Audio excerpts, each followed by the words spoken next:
Hey YouTube, it's me, Julian again. How you doing? I hope things going well for you. Things are going well for me.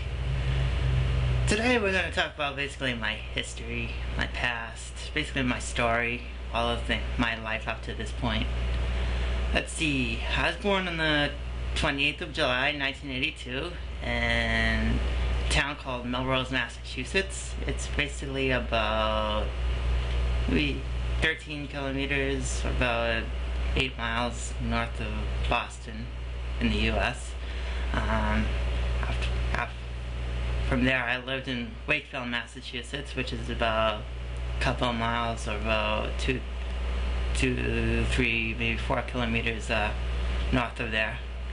Yeah, I lived there. I lived in Wakefield for about 22 years out of my 25, almost 26 years of existence. So yeah, I lived there most of my life.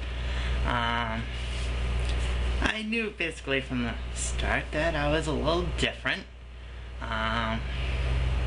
Basically, I would go to my room sometimes, maybe a little bit upset, and just wondering to myself, what if I was a good girl?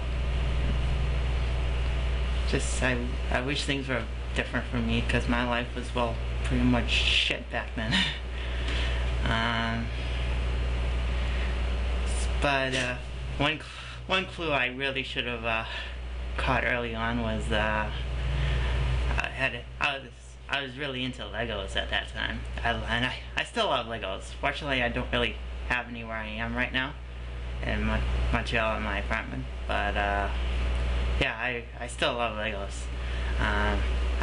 I had a little Lego hospital, and basically I decided that the chief of police needed to go in and have SRS. So yeah, I probably should have caught that a little early on, but I mean, it's something to laugh at, isn't it? From there, yeah, I basically try to be one of the boys at school, making friends, making enemies, probably more enemies than friends. So basically, that was my life until I was basically 18 in my last year of high school. During the summer before I started my last year of high school, basically I came to the realization that, yeah, this is who I'm not presenting as who I'm supposed to be. So I did a lot of research. I was seeing a counselor at that time, and yep, we discussed it, and then yep, pretty much made it official. I was trans. So not soon afterwards, I got letters. I need a letter from my therapist, and I started seeing an excellent endocrinologist in the Boston area. And one of my famous blank moments. Damn it, I hate when this happens to me. My thoughts just disappear from my head. Too bad nobody's in the background with, you know, like one of those cue cards or something reminding me, oh yeah, this is what you're supposed to say, blah blah blah. But yes, yep, basically then I started my last year of high school. I was still presenting as my old self, but I didn't cut my hair, and eventually people started to notice that.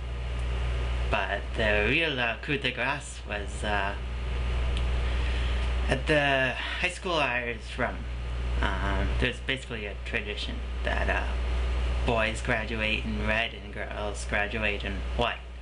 So basically I came out, the school counselor knew about me too, and basically I could confide it to another teacher who we got along well, and he also happened to be in charge of graduation, and yeah, basically said no problem. And so I got a white gown. So so graduation day comes. I show up there, and holy shit. Oh, holy hell broke out. Just, basically, I'm gonna make things really short. I heard basically one comment from a girl the entire time. She's basically like, oh, that's definitely a boy, and right.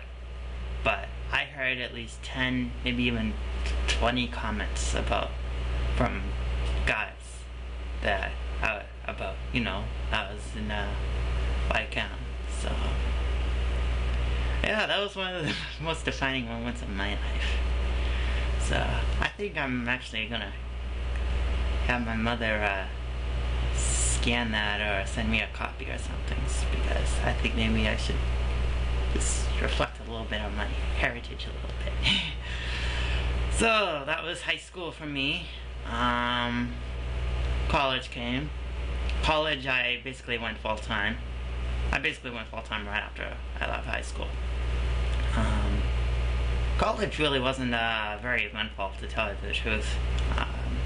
Nobody basically questioned me or whatever. I even helped reactivate the college GLBT group, which was pretty cool. I met some cool people. Other than that, there really wasn't much to say about that. Except maybe one exception. I did my, I only had to take one English class when I was in college, because my language skills, English, at least at the time, were pretty good. Don't know about today. But, yeah, it was pretty good. It's pretty good. I got a B+ on it, and I think I have it in my computer, so I think maybe I'm gonna find a way to get it uploaded somewhere, somehow, so others can take a look at it. It's basically the difference between being transsexual, transgender, and cross-dressing. So, it was interesting. It got a B+, which is probably pretty good. I'm not exactly Shakespeare, so... Anyway, yeah, that was me. College. Yeah, basically, I had 95% of my college work done when, basically I was 19 years old when, I came up here, actually, to Montreal to have my, surgery. Basically, when I came up, I fell in love up here. Not with any particular person, but with the culture. I love everything, the language, the people. I found people to be so really open and very much nicer than what I was used to. So basically, I did some soul searching and decided, yeah, I think it's time I leave the U.S. So that was that. Surgery was actually very uneventful for me. I had virtually no pain. I was worried at the time that might not be a good thing, but yeah, I'm extremely happy with my results. Yeah, so that was that. The only real side effect I had was right after my operation, I had a little bit of a mental breakdown of sorts, but it's really I think it's very common for that, because after pushing all this time to get surgery, then there's suddenly this hole that needs to get filled, and I'm like, wow, I'm done. What do I do now? So yeah, that's basically that was my surgery. It was pretty uneventful. So yeah, basically, I graduated from college very soon after. Then yeah, basically around 2004 in the winter, I came up and I took an intensive French course. I loved it. I moved back to my family because I had helped my parents move. I'll do an entire new blog on them later, probably the next one. But yeah, that's basically what I did.